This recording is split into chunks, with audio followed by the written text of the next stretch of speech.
Semangat pagi! Hari ini saya ingin berbagi dengan Anda hal yang saya syukuri. Kemarin malam, saya ingin menikmati cemilan sesudah makan malam. Saya lihat di kulkas, saya masih memiliki cukup banyak lembaran roti tawar yang sisa. Dan roti tawar ini expired date-nya, masa kadaluarsanya tinggal hari ini. Jadi saya harus menggunakannya cukup banyak.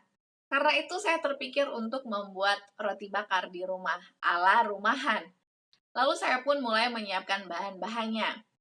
Waktu saya mau mulai memanaskan wajan, saya putar kompornya seperti biasa untuk menyalakan api, tapi ternyata tidak mau menyala apinya. Saya cek, ternyata regulatornya menunjukkan bahwa gas saya sudah habis. Kami di rumah memiliki 2 tabung gas yang kecil. Saya lihat pun di gas cadangannya ternyata memang sudah habis juga. Jadi kedua tabung gas ini sudah habis. Karena sudah malam, tidak mungkin bagi kami untuk mencari warung tempat untuk mengisi kembali gas tersebut. Saya mulai khawatir, wah bagaimana ini ya? Roti tawarnya soalnya sudah harus segera diolah. Puji Tuhan, Tuhan kembali mengingatkan saya bahwa masih ada sisa kotak-kotak parafin. Saya mulai ragu karena saya sudah sempat memberikan kotak parafin itu kepada adik kelas. Jadi saya masih ragu apakah saya masih punya sisanya. Saya pun pergi ke kamar penyimpanan, saya bongkar-bongkar lagi. Puji Tuhan ternyata saya masih punya beberapa kotak kecil parafin. Itu adalah suatu bahan bakar di mana jika kita nyalakan api dia langsung terbakar parafin itu. Saya juga masih ada kompor lipatnya. Jadi saya segera bakar parafinnya ini, saya taruh wajan di atas kompor lipatnya, dan saya mulai mengolah roti bakar ini. Masalahnya adalah karena parafin ini bentuknya kotak dan tidak ada cara untuk mengatur tingkat panas apinya, jadi memang karena roti bakar ini mudah sekali panas dan ada beberapa bagian yang gosong ketika saya membuatnya. Tapi masih dapat kami konsumsi roti bakar tersebut. Keesokan harinya, saya pun mulai sekitar jam 3-an, saya masukkan kedua tabung gas ini ke dalam mobil, saya mau isi ulang. Tapi saya ingat pengalaman saya yang lalu-lalu saat mengisi gas. Kalau saya beli di warung-warung di komplek perumahan saya, bahkan di komplek yang lain yang dekat dengan kami, semua tukang atau warung yang menjual isi gas ini semuanya mencabut karet pengamannya. Jadi saya berpikir saya tidak mau lagi pergi ke tempat yang seperti itu.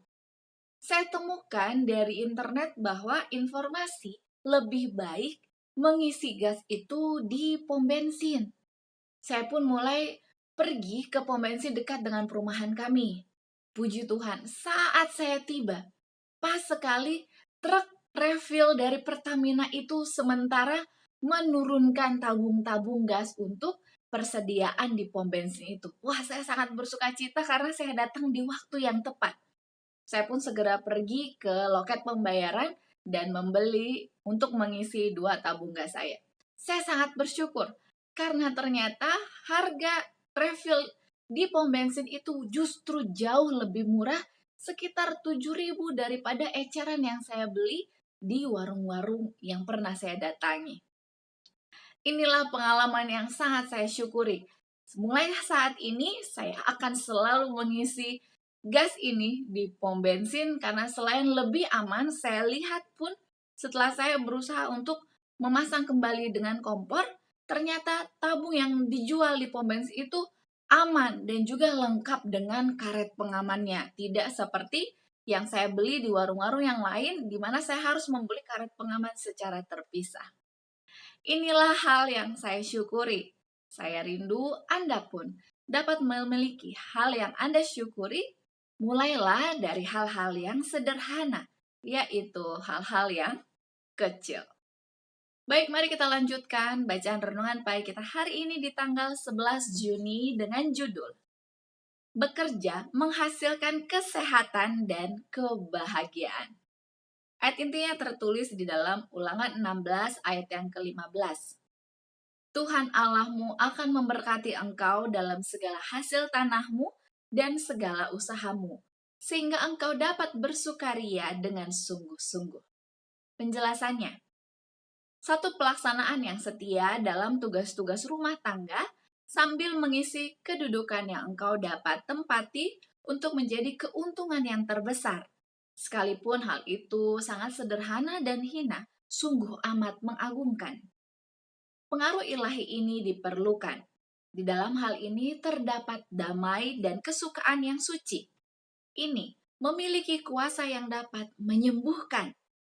Dengan diam-diam dan dengan tidak terasa, hal ini akan meringankan luka jiwa, bahkan penderitaan jasmani. Ketenangan pikiran yang berasal dari motivasi dan perbuatan yang bersih dan suci akan memberikan kebebasan dan kegairahan kepada organ-organ tubuh. Ketenangan batiniah dan satu hati nurani yang bebas dari pelanggaran terhadap kehendak Allah akan menguatkan dan menyegarkan pikiran, seperti air embun yang turun ke atas tanaman yang lembut.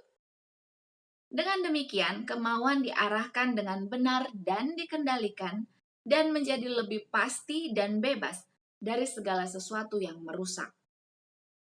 Pemikiran-pemikirannya akan menyenangkan, oleh karena semuanya itu telah disucikan.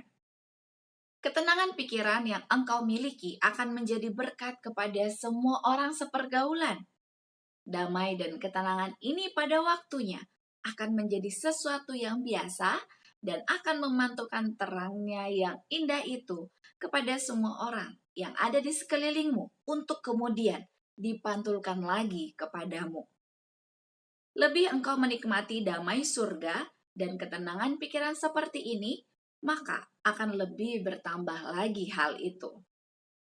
Itu merupakan satu kesukaan yang hidup yang tidak akan memboroskan segenap kekuatan akhlak sehingga menjadikannya lumpuh tidak berdaya, melainkan akan membangkitkan semuanya kepada satu keadaan yang lebih aktif lagi.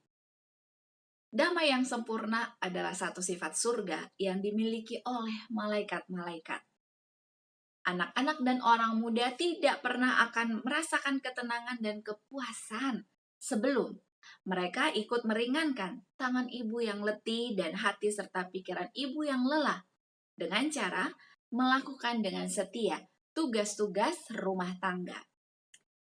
Mereka yang lalai untuk memikul bagian mereka dan tanggung jawab rumah tangga adalah orang-orang yang disusahkan oleh rasa kesepian dan tidak puas.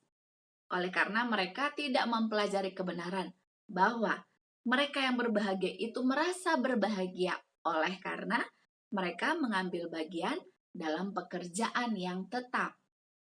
Pekerjaan yang teratur dengan baik adalah apa yang mereka perlukan untuk menjadikan mereka kuat, bersemangat, berbahagia, dan berani menghadapi segala macam ujian yang memenuhi kehidupan ini.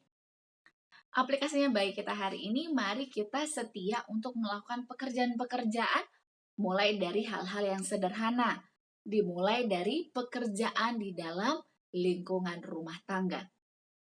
Bukan hanya ibu yang harus melakukan tugas ini, suami serta anak-anak pun harus dengan setia melaksanakan tanggung jawab mereka di rumah.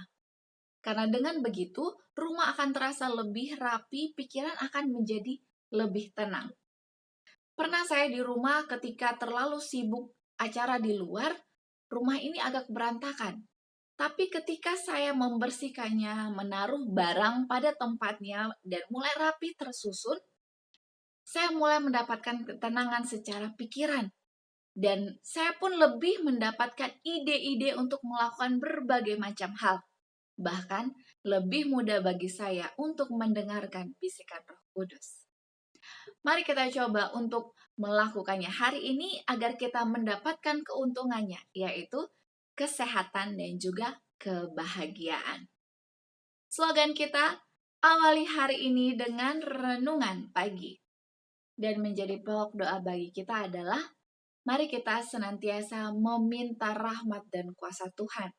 Karena Tuhan senang sekali untuk hadir di tempat-tempat yang tersusun rapi, bersih, dan juga bebas dari hal-hal yang tidak baik. Mulai dari tubuh kita, biarlah kita terus berusaha bahwa kita akan mengisi badan dan tubuh kita ini dengan hal-hal yang benar, pikiran-pikiran yang benar, perkataan-perkataan yang benar, agar Roh Suci senantiasa tinggal dalam diri kita, dan malaikat-malaikat pun datang berdiam di dalam rumah kita. Saya percaya dengan begitu, Tuhan akan senang hadir bersama dengan kita, dan semakin banyak kebahagiaan yang kita terima, semakin banyak pula doa-doa kita yang akan dijawab Tuhan. Jika ada di antara Anda yang ingin turut didoakan, mari tuliskanlah usulan doa Anda di kolom komentar di bawah ini agar saya dapat mengetahui apa yang Anda ingin sampaikan.